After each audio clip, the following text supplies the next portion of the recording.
মাননীয় মুখ্য উপদেষ্টা ডাঙৰীয়া, বৰদোৱাৰ বাগান ভূমিবৰ্তন দাবী সমিতিৰ তিনিওটা খণ্ডৰ সভাপতি সম্পাদক প্ৰমুখ্যে ইয়াত উপস্থিত থাকিব পৰা আমাৰ সদস্যবৰ্গ আৰু লগতে আমাৰ ইয়াত উপস্থিত থকা বিভিন্ন মিডিয়া চেনেলৰ সাংবাদিক বন্ধুসকল, আপোনালোকে ইতিমধ্যে গম পায় যে যোৱা 29 তাৰিখে আমাৰ মাননীয় মুখ্যমন্ত্ৰী ডাঙৰীয়া দেৱে আজাৰাস্থিত সভাঘৰত এক ৰাজহুৱা সভাত সাংবাদিকৰ প্ৰশ্ন উত্তৰৰ সময়ত তেখেতে কয় যে যিসকল বৰ্তমান আন্দোলন কৰি থকা ৰাইজ অৰ্থাৎ বৰদোৱাৰ বাগান টাউনশ্বিপ আৰু উকিয়াম জলবিদ্যুৎ যি উৎপাদন কেন্দ্ৰ লগতে দৰাবিলৰ যি লজিষ্টিক পাৰ্কৰ কথা ইতিমধ্যে বহুলভাৱে প্ৰচাৰিত হৈ আছে, দাবী দুবা চলি আছে যে তাৰ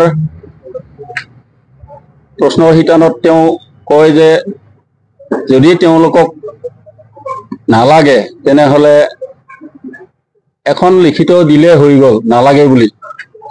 এনেকৈ কোৱাৰ পিছত আমিও তেখেতক একে আষাৰে ধন্যবাদ দি আমি আজি বৰদোৱাৰ বাগান ভূমিবৰ্তন দাবী সমিতিৰ ফালৰ পৰা তেখেতক এখন স্মাৰক পত্ৰ দাখিল কৰিলোঁ। ইতিমধ্যে তেখেতৰ কাৰ্যালয়ত গৈ আমি আমাৰ যি মেমৰেণ্ডাম এই মেমৰেণ্ডাম ছাবমিট কৰি অহা হ'ল আৰু তাৰে প্ৰতিলিপি আমি ৰাজহ মন্ত্ৰী, মুখ্য সচিব লগতে কামৰূপ জিলাৰ আয়ুক্ত আৰু পলাশবাৰী ৰাজহ চক্ৰৰ চক্ৰ বিষয়াৰ কাৰ্যালয়তো প্ৰেৰণ কৰা হ'ল। তাত আমি কেনেকুৱা ধৰণৰ কি কৰিছোঁ, ইয়াত আমাক যি গণস্বাক্ষৰ কাৰ্যসূচী, এই গণস্বাক্ষৰ কাৰ্যসূচীত আমাক বিভিন্ন সংগঠন যেনে নিখিল ৰাভা জাতীয় পৰিষদ, বৰদোৱাৰ আঞ্চলিক গোটৰ ইউনাইটেড বড়ো পিপুলছ অৰ্গেনাইজেশ্যনৰ আঞ্চলিক গোট, অল আছাম ট্ৰাইবেল সংঘৰ ফলাগাঁও আঞ্চলিক গোট, বৰদোৱাৰ আঞ্চলিক primary committee all Assam tribal সংঘৰ, সদৌ অসমীয়া ব্ৰাহ্মণ সন্মিলনী আৰু ৰাভা নেশ্যনেল ইউথ কাউন্সিলৰ লগতে বৰিহাট নাগৰিক মঞ্চৰ তৰফৰ পৰা আমাক গণস্বাক্ষৰ কৰি যি সহায় সহযোগিতা আগবঢ়ালে তেওঁলোকলৈ আমি আমাৰ এই বৰদোৱাৰ বাগান ভূমিবৰ্তন দাবী সমিতিৰ তৰফৰ পৰা বহুত ধন্যবাদ আগবঢ়াইছোঁ। তো এই ক্ষেত্ৰত আমি আজি প্ৰেছ বিজ্ঞপ্তি দিব ওলাইছোঁ। মই প্ৰেছ বিজ্ঞপ্তিখন আটাইৰে যথাৰ্থে পাঠ কৰিব ওলাইছোঁ। সেইখন আমি এনেদৰে প্ৰেছ বিজ্ঞপ্তিটো যুগুত কৰা হৈছে।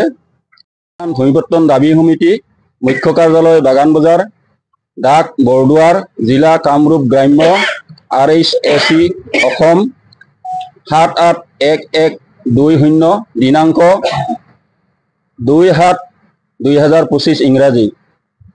প্ৰসংগ প্ৰেছ বিজ্ঞপ্তি। মুখ্যমন্ত্ৰীৰ কথা মতে বৰদোৱাৰ বাগান পতিত ভূমিৰ হক দখলী ৰাইজৰ বৰদোৱাৰ ছেটেলাইট টাউনশ্বিপ নালাগে বুলি লিখিত আবেদন। শ্ৰদ্ধাৰ সাংবাদিক বন্ধুসকল, যোৱা 29/6/2025 ইংৰাজী তাৰিখ ৰবিবাৰে আজাৰা সভাগৃহত সাংবাদিকৰ আগত অসমৰ মাননীয় মুখ্যমন্ত্ৰী মহোদয়ে কয় যে যদি বৰদোৱাৰ ছেটেলাইট টাউনশ্বিপ নালাগে তেন্তে আন্দোলন নকৰি বৰদোৱাৰৰ ৰাইজে লিখিতভাৱে জনালেই হ'ল। সেই হেতুকে বৰদোৱাৰ বাগান ভূমিপত্তন দাবী সমিতিয়ে আন্দোলনৰ কাৰ্যসূচী নলৈ আজি 2/7/2025 ইংৰাজী তাৰিখ বুধবাৰে সকলো জনজাতি, আদিবাসী আৰু অন্যান্য ভোগদখলী ৰাইজ তথা সহযোগী সংগঠনসমূহৰ সৰ্বসন্মতিক্ৰমে ৰাইজক বৰদোৱাৰ ছেটেলাইট টাউনশ্বিপ নালাগে বুলি সকলোৰে স্বাক্ষৰ সম্বলিত এক আবেদন প্ৰস্তুত কৰি মাননীয় মুখ্যমন্ত্ৰী শ্ৰীযুত হিমন্ত বিশ্ব শৰ্মা তথা বিভিন্ন সংশ্লিষ্ট বিভাগলৈ প্ৰদান কৰা হয়। লগতে অতি শীঘ্ৰে শতিকা প্ৰাচীন বাগান পতিত ভূমিৰ সকলো পৰিয়ালক স্থায়ী ভূমি পট্টা প্ৰদান কৰিবলৈ সজোৰে দাবী জনায়। ৰাইজৰ দাবী: 1. প্ৰস্তাৱিত বৰদোৱাৰ ছেটেলাইট টাউনশ্বিপ আনুষ্ঠানিকভাৱে বাতিল কৰক। 2. বৰদোৱাৰ বাগান পতিত ভূমিৰ সকলো ভোগদখলকাৰীক অতি শীঘ্ৰে স্থায়ী ভূমি পট্টা প্ৰদান কৰক। প্ৰস্তাৱিত GMBয়ে আমাক নালাগে, বৰং বেল্ট এণ্ড ব্লকৰ সুৰক্ষাহে লাগে। 4. অসম গৌৰৱ চান্দবী পৰ্যটনস্থলীৰ পৰিসৰ আৰু জৈৱ বৈচিত্ৰ্য ৰক্ষা কৰক। শ্ৰদ্ধাৰে বৰদোৱাৰ বাগান ভূমিপত্তন দাবী সমিতিৰ হৈ শ্ৰী গোবিন্দ ৰাভা মুখ্য সমন্বয়ক, শ্ৰী নাৰায়ণ ৰাভা সম্পাদক 1 নম্বৰ বৰদোৱাৰ বাগান ভূমিপট্টা দাবী সমিতি, শ্ৰী আদিত্য নাগ সম্পাদক 2 নম্বৰ বৰদোৱাৰ বাগান ভূমিপত্তন দাবী সমিতিৰ সম্পাদক, শ্ৰী নিপেন চাংমা সম্পাদক 3 নম্বৰ বৰদোৱাৰ বাগান ভূমিপট্টা দাবী সমিতি। এইখনেই আছিল আমি আজি প্ৰেছ বিজ্ঞপ্তি হিচাপে যুগুতোৱা আমাৰ প্ৰতিবেদন জনাইছো আমাৰ ইয়াত সমবেত হোৱাৰ কাৰণে। সেই একে তাৰিখতে যিদিনাখন মুখ্যমন্ত্ৰী মহোদয়ে যে বৰদোৱাৰ ছেটেলাইট টাউনশ্বিপ নালাগে যদি, নতুবা উকিয়ামত যদি জলবিদ্যুৎ প্ৰকল্পটো নালাগে, নতুবা লজিষ্টিক পাৰ্ক যদি দৰাবিলত নালাগে বা গছৰনীয়া পথাৰত নালাগে, তেখেতসকলে লিখিতভাৱে ৰাজহুৱাভাৱে লিখি দিলেই হ'ল, আন্দোলন কৰি থাকিব নালাগে সেই কথাটো। তো তেনে ক্ষেত্ৰত আমি বৰদোৱাৰবাসী বা বৰদোৱাৰ বাগানত প্ৰতিটো যিমানখিনি ভোগদখলী মানুহ আছো, তাৰ লগতে সহযোগী সংগঠনসমূহ আমাৰ ইতিমধ্যে পাঠ কৰি দিছে। তো সকলোৰে স্বাক্ষৰ লৈ আজি আমি প্ৰতি ব্যক্তিকৈ আবেদনখন দি আহিলো। তো সেই মৰ্মে উকিয়ামৰ যিসকল সংগ্ৰামী বন্ধু আছে, তেখেতসকলেও অলৰেডি আমাক জনাইছে যে তেখেতসকলৰ প্ৰতিবেদন যুগুত কৰিছে। আকৌ সিহঁতে আবেদন পত্ৰখন দিব। আনকি দৰাবিলেও আমাক জনাইছে যে দৰাবিলৰ সংগ্ৰামী বন্ধুসকলেও তেখেতসকলেও সেই আবেদনখন দিব। এতিয়া কথা হ'ল কি যে উকিয়ামত যিটো জলবিদ্যুৎ প্ৰকল্প প্ৰস্তাৱটো লৈছে, তাত 10খন গাঁৱৰ সন্মতি মৰ্মে তাত জলবিদ্যুৎ প্ৰকল্প বনাম বুলি কৈছে 55 মেগাৱাটৰ। তো সদ্যহতে তাতে 10খন গাঁও বুলি ক'লে ৰেভিনিউ গাঁও প্ৰায় কম। সেই 10খন গাঁৱৰ মাজত যথেষ্ট আকৌ বনবাসী গাঁও আছে। তাৰ লগত কমেও 37খনমান গাঁও জড়িত হৈ আছে একেলগে সেই জেগাটোত। আমি গৈছিলো তাতে। তাৰপিছত ইফালে ডাউন ষ্ট্ৰীমত তলৰ ভাগত নৈপৰীয়া কলচি নদীৰ দুয়ো পাৰে যথেষ্ট গাঁও আছে, সম্পূৰ্ণ ব্ৰহ্মপুত্ৰলৈকে গোটেইখিনি মিলালে হয়তো 4ঘৰৰ অধিক গাঁও হ'ব। তেনে ক্ষেত্ৰত অকল উকিয়ামতে যে জলবিদ্যুৎ প্ৰকল্পটোৰ প্ৰভাৱটো পৰিব তেনেকুৱা নহয়। নামনি ভাগত আমি দৰাবিল আছো, চান্দুবি আছো। মই চান্দুবিৰ যিহেতু বাসিন্দা হওঁ, গতিকে উকিয়ামৰ জলবিদ্যুৎ প্ৰকল্পটোৱে যেনেধৰণে চান্দুবিৰ প্ৰভাৱ বিঘ্নিত কৰিব, ঠিক তেনেকে বৰদোৱাৰ ছেটেলাইট প্ৰকল্পটো চান্দুবিৰ যিটো পৰিসৰ, আমি কৈছো কি যে পৰ্যটনস্থলীৰ যিটো পৰিসৰ বা জৈৱ বৈচিত্ৰ্য একেধৰণে প্ৰভাৱ পৰিব বা ব্যাঘাত জন্মাব। বিশেষকৈ উকিয়ামৰ জলবিদ্যুৎ প্ৰকল্পটোৱে চান্দুবিত ইমানেই বেয়াকে প্ৰভাৱ পেলাব, চান্দুবিৰ যিটো পানীৰ স্তৰ, সেই স্তৰটো বৰ্তাই ৰাখিবৰ কাৰণে লকিয়া দাৰ বুলি এটা কেনেল আছে, কলচি নদীৰ পৰা সোমাই আহি চান্দুবিত পৰিছে। তো যেতিয়া কুলুখিত বা উকিয়ামত যেতিয়া ডেমটো হ'ব, সেই ডেমটোৰ ফলত যেতিয়া খৰালি পানী বান্ধি ৰাখিব, তেতিয়া চান্দুবি সম্পূৰ্ণ শুকাই যাব বা তছনছ হৈ যাব। তাতে থকা যিসমূহ মানুহে জীৱন জীৱিকা লৈ আছে, এতিয়ালৈকে তাতে থকা যুৱক যুৱতীবিলাকে ইক' টুৰিজিমক লৈ যথেষ্ট স্বাৱলম্বী হ'ব পাৰিছে। তাৰোপৰি সেই পৰ্যটনস্থলী কেন্দ্ৰ কৰি তাৰে আশে পাশে থকা সকলো ৰাইজে দোকান পোহাৰ দি জীৱন জীৱিকা দি আছে, কটাই আছে। তাৰ লগতে নৈপৰীয়া যিসমূহ ৰাইজ আছে তাত কৃষি অৰ্থনীতি যথেষ্ট প্ৰভাৱ পৰিব, কাৰণ নৈৰ দুয়োপাৰে যথেষ্ট কৃষি হয়, কল হয়, বেহাৰ হয়, মাটিমাহ আদি কৰি বিভিন্ন খাদ্য শস্য হয়। তেনে ক্ষেত্ৰত এই নদী ডেমটোৱে কলচি নৈপৰীয়া ৰাইজৰ লগতে চানডুবিবাসীৰ যথেষ্ট প্ৰভাৱ পেলাব।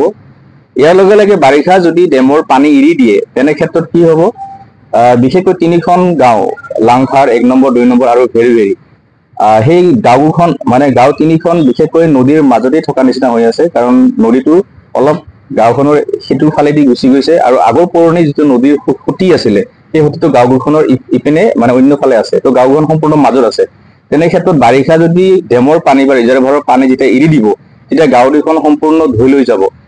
আৰু তাৰ লগে লগে এতিয়া কলচীৰ বুকুত যথেষ্ট মানে কলচীৰ বক্ষ যথেষ্ট দ হৈ গৈছে।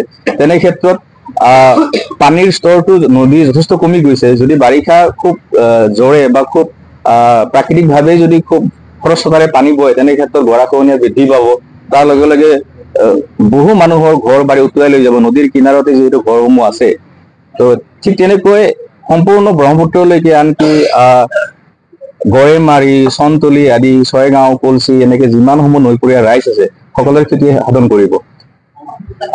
চানডুবিক কেন্দ্ৰ কৰি যিসমূহ জৈৱ বৈচিত্ৰ্য বা আমাৰ অঞ্চলৰ যুৱ চামে বা ৰাইজে যিখিনি জৈৱ বৈচিত্ৰ্য সংৰক্ষণ কৰি ৰাখিছে, পৰ্যটনস্থলীক বচাবৰ কাৰণে আমাৰ অঞ্চলস্থ ৰাইজে যথেষ্ট কষ্ট কৰি তাৰে জৈৱ বৈচিত্ৰ্যসমূহ ৰক্ষা কৰিছে।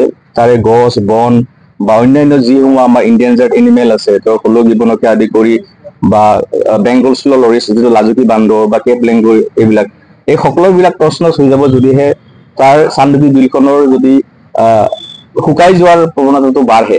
তেনে ক্ষেত্ৰত বৰদোৱাৰ ছেটেলাইট টাউনশ্বিপটো যদিহে হ'লহেঁতেন, এতিয়ালৈকে নিশ্চিত হোৱা নাই, যদিও মুখ্যমন্ত্ৰী মহোদয়ে ঘোষণা কৰিছে কি যে নালাগে বুলি লিখি দিলেই হ'ল।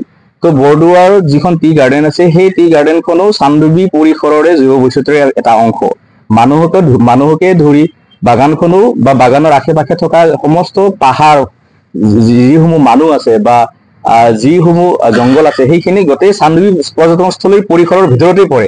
তেনে ক্ষেত্ৰত জৈৱ বৈচিত্ৰ্যত যথেষ্ট আঘাত হানিব বা বিঘ্নিত হ'ব। গতিকে টি গাৰ্ডেনখনো বা চাহপাত বাগানখনো আমাৰ চানডুবিৰে এক অংশ, চানডুবি পৰিসৰৰ অংশ। যিটো বেল্টত আমাৰ টি গাৰ্ডেনখন গঠিত হৈছে, যিটো বেল্টত আমাৰ চানডুবিৰ পৰিসৰৰ ঠাইসমূহ আছে বা জৈৱ বৈচিত্ৰ্যসমূহ আছে, ঠিক তেনেদৰে উকিয়ামৰ যিখিনি অঞ্চল সেইখিনিও বেল্টতে পৰে।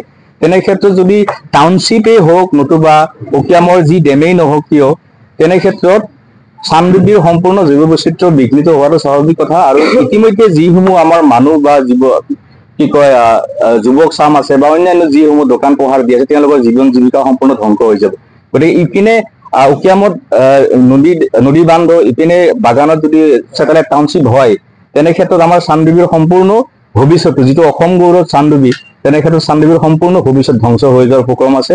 তাৰ লগে লগে আমাৰ মানুহৰ জীৱন জীৱিকাও ধ্বংস হৈ যাব।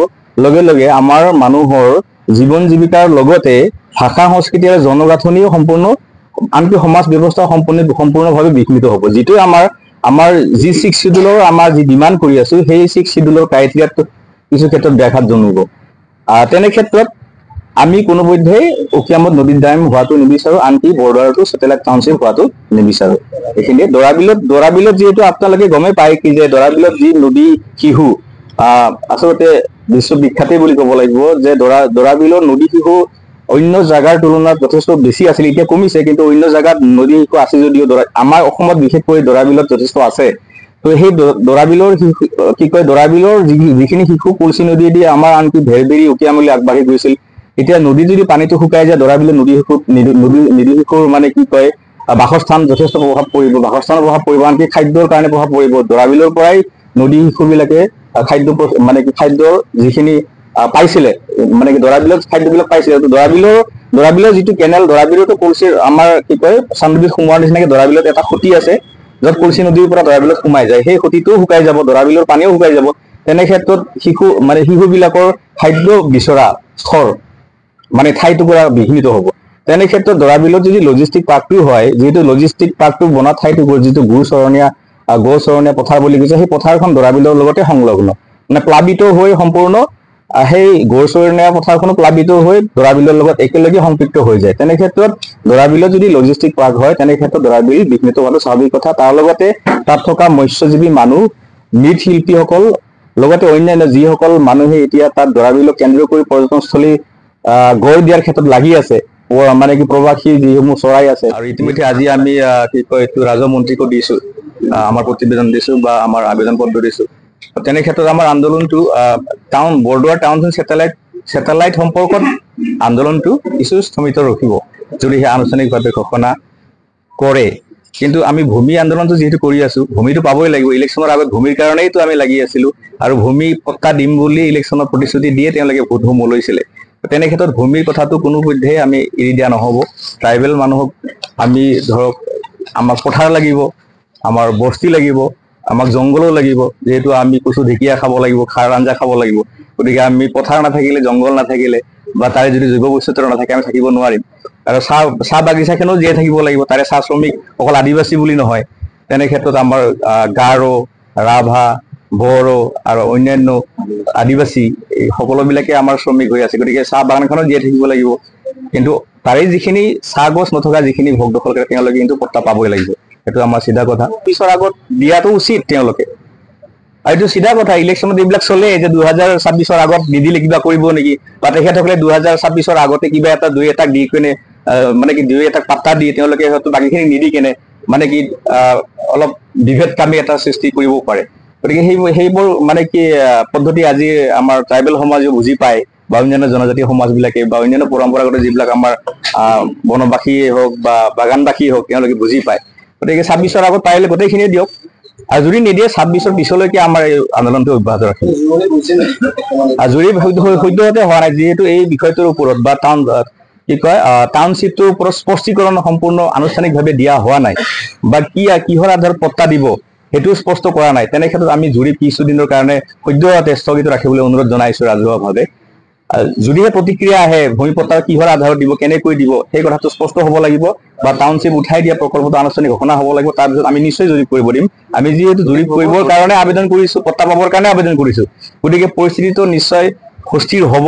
আৰু ইয়াত প্ৰশাসন হয় স্পষ্ট হ'ব লাগে, প্ৰশাসনৰ তৰফৰ পৰা আনকি আমাৰ মন্ত্ৰী মহোদয় বা মুখ্যমন্ত্ৰী মহোদয় তেওঁলোকে পৰিৱেশটো মানে কি অলপ সুস্থিৰ কৰি পৰিৱেশ পৰিস্থিতিৰ লগত কথাখিনি মিলাই জৰীপ কৰা হ'ব নোৱাৰে, কাৰণ এইটো বেল্ট এৰিয়া হয়, ইয়াত GMD হ'ব নোৱাৰে।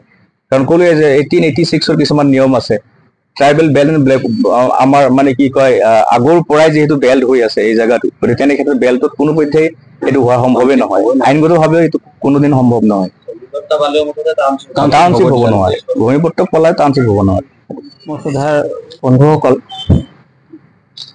আজি আমাৰ শেষ হ'ব আৰু মানে আন্দোলন মোটামুটি শেষ কৰিম। আন্দোলন শেষ এনেকুৱা যে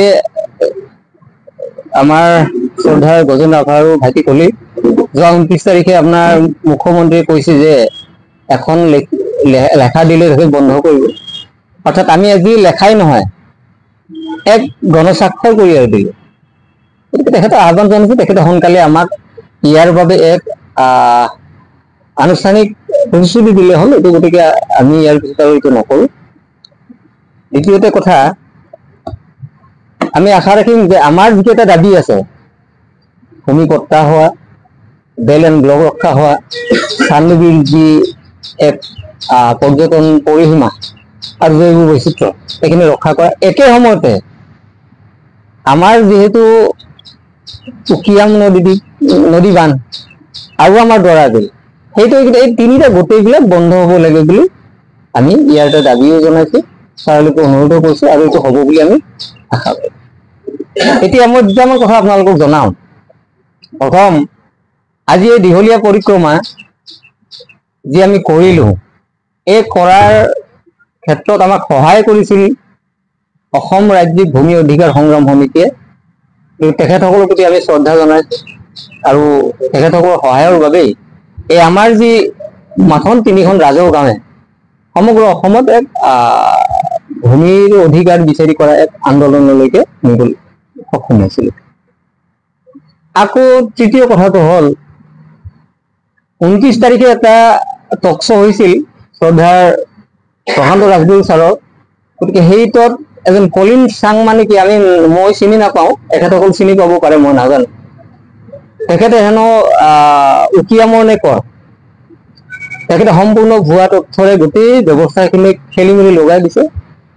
আমি এই কথাখিনি মুকলিকে শ্ৰদ্ধাৰ শান্তনু কি বুলি কয় আমাৰ প্ৰশান্ত ৰাজগুৰু ছাৰ আহ্বান জনাইছো, আৰু কলিন চাং মানে কি তেখেতক আহ্বান জনাইছো, তেখেতসকলে যাতে আমাক জনায়। মইতো এনেকে ক'বলৈ ভাল পাম, এসপ্তাহৰ ভিতৰত কলিন চাংমাই আমাৰ বৰদুৱাৰ বাগান ভূমি কৰ্তন দাবী সমিতিৰ ওচৰত আহি কিয় তেখেতে মিছা কথাবিলাক কৈছে সেইখিনি ক'বলৈ আমি আহ্বান জনাইছো। এতিয়া আৰু এষাৰ কথা ক'বলৈ আমাৰ আছে, সেইটো হ'ল আমি ৰাভা হাছং অট'নমাছ কাউন্সিলৰ এক আওতাত থকা মানুহ। ইয়াৰ অধিকাৰৰ যিখিনি কাম, ভূমিৰ অধিকাৰৰ যিখিনি এক আৱশ্যনী, এইখিনি আচলতে আমাৰ ৰাভা সাহিত্য পৰিষদৰ মুখ্য কাৰ্যবাহী মহোদয় কংগ্ৰেছৰ ৰাভাই কৰিব লাগে। কিন্তু দুখৰ বিষয়, তেখেতে এদিনীয়া বিধানসভাৰ দিনে চিধাকে কৈছে যে ইয়াত ট্ৰাইবেল টাউনশ্বিপ হ'ব লাগে, আৰু উকিয়ামত 55 মেগাৱাট নহলেও 40 মেগাৱাট কিংবা 25 মেগাৱাট হলেও হ'ব লাগে। এক দুৰ্ভাগ্যজনক কথা। এইখিনি তেখেতে কিন্তু উঠাই ল'ব লাগে, উঠাই নললে কিন্তু এইটো বৰ ডাঙৰ কথা হ'ব। আমি ইয়াৰ পৰা আহ্বান কৰিছো আপোনালোকৰ যোগেদি, আপোনালোকে ক'ব লাগে, ৰাইজে জানিব লাগে, অসমৰ মানুহে জানিব লাগে, উকিয়ামৰ মানুহেও জানিব লাগে, দৰাবিলেও জানিব, আমি জানিব, সমগ্ৰ অসমৰ উচ্ছেদিত ৰাইজে জানিব লাগে। এই কথাবিলাক বেয়া হৈছে, উঠাই দিব লাগে, তেখেতে উঠাই ল'ব লাগে। আকৌ এটা কথা, আজি আমাৰ যিহেতু এই কাউন্সিলৰ আওতাত কিছুমান সমষ্টি থাকে, চান্দুবিৰ আছে নিপেন ৰাভা, আৰু কুলচিৰ আপোনাৰ ৰশ্মি ৰাভা সিদিনা ইলেক্টেড হৈছে।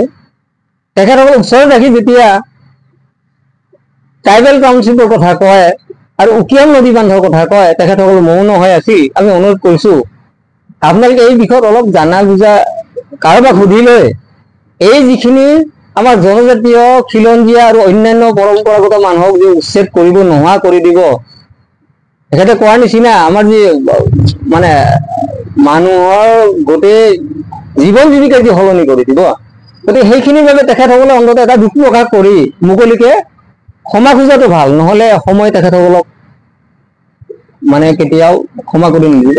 এইখিনি আহ্বান জনাইছো। আৰু এই হিচাপতে মই ৰাভা ছাত্ৰ সন্থাৰ কেন্দ্ৰীয় সমিতি, আমাৰ অন্যান্য জিলা সমিতি বা আঞ্চলিক সমিতি, আমাৰ সাহিত্য সাহিত্য পৰিষদৰ প্ৰতিজন পাৰিষদ আৰু কংগ্ৰেছৰ ৰাভাক এটা আহ্বান কৰিছো, সেইটো হ'ল অতি শীঘ্ৰে অসমত ভূমি শাসন আয়োগ বা ভূমি প্ৰশাসন আয়োগ গঠন কৰিবলৈ কৈছে। এই শাসন আয়োগৰ দ্বাৰা, ভূমি শাসন আয়োগৰ দ্বাৰা সমগ্ৰ ব্যৱস্থাখিনি সলনি কৰিবলৈ গৈছে। বিশেষত আজি 139 বছৰীয়া এখন আইন, যাক ভূমি ৰাজহ আইন 1886 বুলি কয়, আপোনালোক ইয়াৰ আমাক সহায় লাগিব। সেইখিনি যে সলনি কৰিব গৈছে, আমি আশা ৰাখিছো, আমি ভয় খাইছো যে যি 10 চেপ্টাৰ আছে তাৰে 160 আৰু 161 যিটো ধাৰা আছে, যদি সলনি কৰে তেতিয়া বেল এণ্ড ব্লক আৰু আমাৰ যি অধিকাৰ নোহোৱা হৈ যাব। বেল এণ্ড ব্লক মানে তাতে আপোনাৰ আমাৰ ভূমিৰ যিটো আৱেষ্টনী সেইটো কৰাৰ বাবে তাৰ ব্যৱস্থা আছে, আৰু তাৰ বাবে 1947 চনত হৈছিল, আপোনালোকে গম পায়, 47 আজিৰ তাৰিখত 48। গতিকে এই ক্ষেত্ৰত যি ব্যৱস্থা হ'ব, বিধি ব্যৱস্থা হ'ব, তাৰ বাবে যি সংশোধনী হ'ব, সেই সংশোধনীত তেখেতসকল অতি শীঘ্ৰে ইয়াৰ বাবে যদি আমাৰ সপক্ষত নাযায়, তেখেতসকলে ইয়াৰ বাবে কিন্তু সংশোধনী ব্যৱস্থাখিনিত আবেদন কৰিব লাগিব। 1, 2 FRA 2006 ইয়াৰো সৰলীকৰণ কৰিব গৈ আছে। ইয়াৰ ক্ষেত্ৰতো তেখেতসকলে মাত মাতাটো দৰকাৰ, আৰু নামাতিলে আমাৰ যিসকল ভূমিপুত্ৰ জনজাতীয়সকল আৰু অন্যান্য পৰম্পৰাগত বনবাসীসকল, আপোনালোকে জানিব, তেখেতসকলৰ এটা ব্যৱস্থা আছে যে আমাৰ ৰাভা, বড়ো, কছাৰী ইত্যাদি ST ৰ বাদেও অন্যসকলেও পাব, কিন্তু তাতে বিধি ব্যৱস্থা আছে। এই পৰম্পৰাগত মানুহসকলেও, বনবাসীসকলেও কেতিয়াও হেৰি হ'ব নালাগে, বঞ্চিত হ'ব নালাগে। গতিকে সেই যিখন আইন সৰলীকৰণ কৰিব যাব পুঁজিপুতি দিয়াৰ বাবে, তাৰ বাবে যি সংশোধন হ'ব গৈ আছে, তেখেতসকলে মাতো দৰকাৰ। আৰু এটা কথা, অসম চৰকাৰে SC আৰু ST যি কমিশ্যন আছে, সেই কমিশ্যনে আমাৰ ৰাস্তাবিলাকৰ দুয়ো পাৰে 700 মিটাৰ অৰ্থাৎ আধা কিলোমিটাৰৰ পৰা 1 কিলোমিটাৰ ডিব্লক কৰিছে, ডি ৰিজাৰ্ভ কৰি দিছে। তাতে বেল এণ্ড ব্লক কামেই নাই। আপোনালোকে যাতে উদ্যোগ পাতিব পাৰিব, আদানী চাদানী চব পাৰিব। গতিকে এই ব্যৱস্থাবিলাকৰ বাবে আবেদন কৰিব লাগে, ইয়াৰ ন্যায়িক ব্যৱস্থাখিনি কৰিব লাগে, আমি তেখেতসকলক আহ্বান জনাইছো, নহলে আমাৰ বাবে বৰ ডাঙৰ কথা হ'ব। আৰু এই চেগতে আমি অসমৰ সমগ্ৰ যি অৰাজনৈতিক সংগঠন, আমাৰ নিজৰ সংগঠন লৈও, এই আৰচুই হওক, এই এপচুই হওক, এই আছাই হওক, এই অন্যান্য আমচুই হওক ইত্যাদি সকলো যিসকল জনগোষ্ঠীয় বা অন্যান্য ছাত্ৰ সংগঠন আছে, সংগ্ৰামী সংগঠন আছে, আজিৰ যি সমগ্ৰ অসমত যি উচ্ছেদ হৈছে তাৰ বাবে তেখেতসকলে ৰাস্তাত নামি প্ৰতিবাদ কৰাৰ ব্যৱস্থা কৰক। আছে হেংদান ধৰা নাই, ধৰিলে হেংদান কাৰো উপায়ো নাই বুলি কোৱাহে আছো, যি আমাৰ অসমৰ এক জাতীয় জীৱনৰ এক সংগ্ৰামী সংগঠন, তেখেতসকলে ওলাই আহক, আমাৰ অধিকাৰৰ বাবে, অসমৰ খিলঞ্জীয়াৰ তথা থলুৱাৰ অধিকাৰৰ বাবে তেখেতসকলে ওলাই আহক, মাত দিয়ক, ইয়াৰ বাবে এক পৰিৱৰ্তন বিচাৰক। নহলে আদানী আম্বানী বেপাৰী ৰামদেৱ হাতে গোটেই মাটিবিলাকে লৈ যাব।